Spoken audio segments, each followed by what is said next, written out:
C. Joseph Vijay எனும் நான்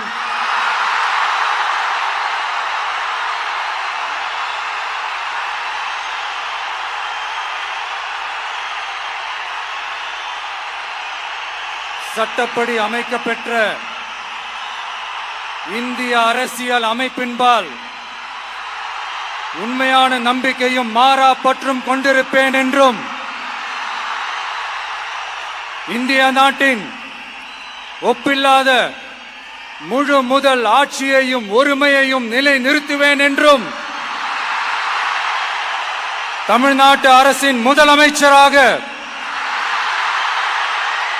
உண்மையாகவும் உளச்சான்றின்படியும் என் கடமைகளை நிறைவேற்றுவேன் என்றும் அரசியல் அமைப்பிற்கும் சட்டத்திற்கும் இணங்க அச்சமும் ஒருதலை சார்பும் இன்றி விருப்பு வெறுப்பை விலக்கி பலதரப்பட்ட மக்கள் அனைவருக்கும் நேர்மையானதை செய்வேன் என்றும் ஆண்டவன் மீது ஆணையிட்டு உறுதிமொழிகிறேன்.